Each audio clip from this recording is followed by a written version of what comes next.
Darwin, could I ask you a question? How you gonna Have you put ever work heard in? the term you act just like your daddy or you just like your mama? No, I never heard that. You ever heard anybody say, "Oh man, that boy just like his daddy"? You never heard that at all. No, I never heard nobody tell me that. Okay, well I heard it. I'm sure other people heard it plenty of times, right? So basically, I'm a grown man right now, and I have two sons. So me knowing how I was back in the day, what I was on, more than likely my son's thought processes will be the exact same as me.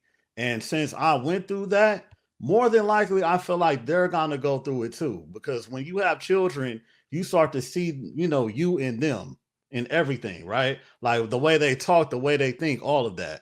So you knowing that you was out there before you were 10 years married, you have to understand that like your child will be as well, no matter like what you think, what you say. You did it, it's more than likely in your child.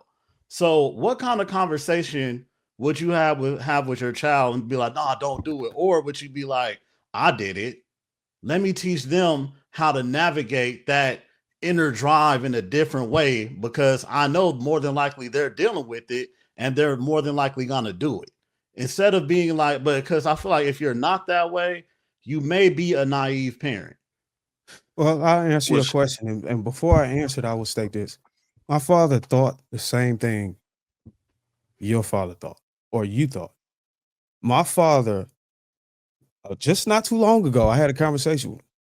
He said, because of the things I did, you know what? I thought you was gonna do the same shit I did. And he asked me, he said, "What? Why was you able to be so different than what I was?"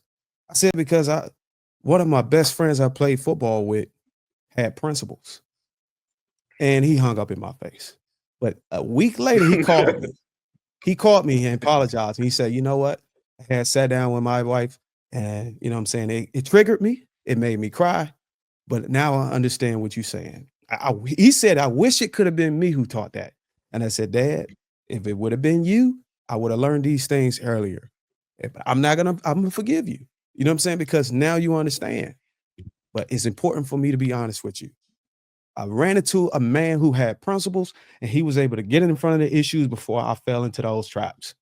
I wish it would have been my father, but it wasn't. Mm-hmm. It wasn't. It was someone else. So I got lucky that it was another man that was in the proximity that helped me get on standards. But what I will tell my sons is, I'm not going to enable them. I'm not going to tell them, "Hey, look, I know you're going to do this because this is most boys going to do. Boys going to be boys." I'm going to tell them. I'm going to tell them the right thing to do, no matter what. I'm going to be unwavering. If they want to go learn how to do it wrong, they can go to somebody else and learn it. But whenever they come back, whenever it dawn in on them, they can say, "This is what my father taught me, and this is what they taught me." It's going to be contrast between their teachings, and my teachings is going to be in line with the principles I believe in, regardless of what society does. And how you came up with that knowledge is by you gaining wisdom by going through the same exact thing. No. I came up with the knowledge by reading. Now you could teach your son. No, I had to read these things. Well, look, I'm saying here's the thing but here you that dealt. I'm saying no, but in the past, you dealt with the urges of dealing with different women, right? Yes, I didn't know how to control. So that's because I didn't know how to control them. I didn't have the proper teaching and proper guidance on how to suppress the fleshly desire. And now that you know that you have it and you got the knowledge to know how to control it, you know how to teach it to your son the same thing because you dealt with it on your own and it's in you. Right? Well, I didn't do it on my own. I had somebody to guide me. I had a mentor. But bro, now you're that person to guide your son. That's what I'm saying. Now I can replace the mentors. I can be the father I wanted my father to be for me at an early stage.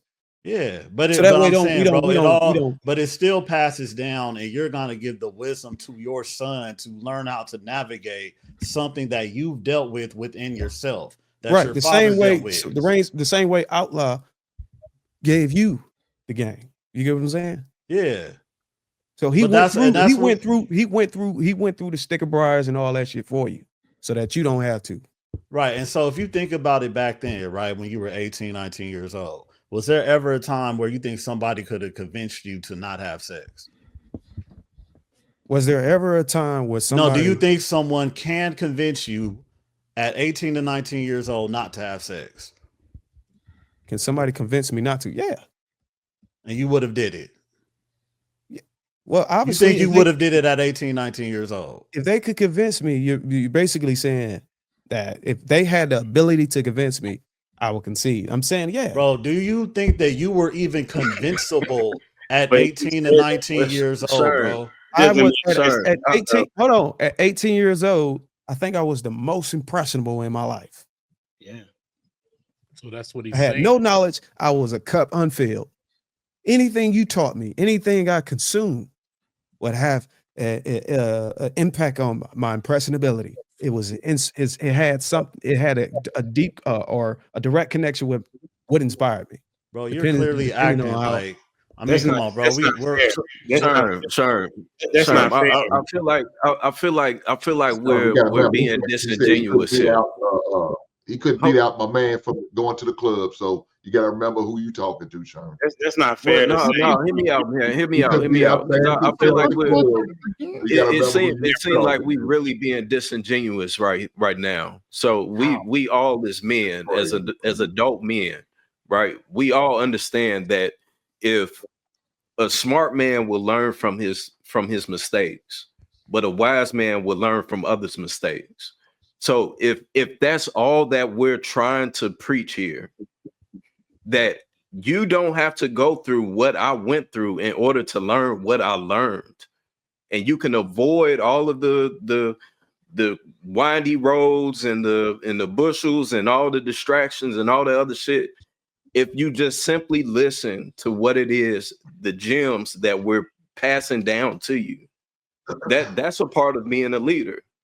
So I think that's I don't know why that message. I feel like that's the whole point of this conversation, is that we're telling the younger generation that you don't have to do X, Y, and Z. You can do it this way because I already went down this path in order for you to get the game. So Biz, let me ask this real quick. Are you about to ask it? Yeah, I was going to ask it. Unless they are your son. That's They the are next not question. listening. But I'll let Rilla. 18 and 19-year-old young men are not listening to 35, 40-year-old men. You cannot say, listen, man. That's unfair. They're not. Bro. Listen, that's But not. I know you got. So wait, HD. Okay, Hank. Yes, sir. I was just gonna say, so Cheeky, right? Now, there's a real life example in this space that we see. Young man on his journey, committed virgin in this space, right? He go through the same temptations, have the same stuff thrown at him, and know what everybody. Well, that's just you, Cheeky. You're the anomaly. You're super cheeky or something like that. But nonetheless, I digress. Okay, cool. Then I guess I would like to add before you ask the question. I just want to ask. I want to add one thing really quick. Out there. But if there's an opportunity for most, like I said, most of these young men to get some, please believe you me. Correct. They're gonna be getting it in. I would like to add. May not have an opportunity. Else he might was strong enough where he was able to turn away from them opportunities. And shout out to that young blood for doing that. But most of these young kids, if they get I'm gonna finish. Go ahead. My bad. Go ahead. Most of these young kids, if they get the opportunity of getting some premarital sex, as we like to call it, they're gonna go. I got you. Wait, Sweeney, before you ask that, hold on. Let me add this for Cheeky's sake, right? Because this is what impressed me about this young man. When you listen to Cheeky talk, you know who he talks about, who he got it from, and why he is the way he is. He talks about his dad. He is not the anomaly. He had his dad there pouring into him. How He had his dad there. How old is he? And I would like to Like add. 20, 26, 27. 28, something Okay, like so that. I like that you speak. Oh, he's poetically. 27, 28, and he a virgin? Okay, that's an outlier. So we Yes, can't. wait, I KP. Oh no, wait. All right, I would I got like a to question add. after It's Sweeney. poetic. I would like- It's poetic.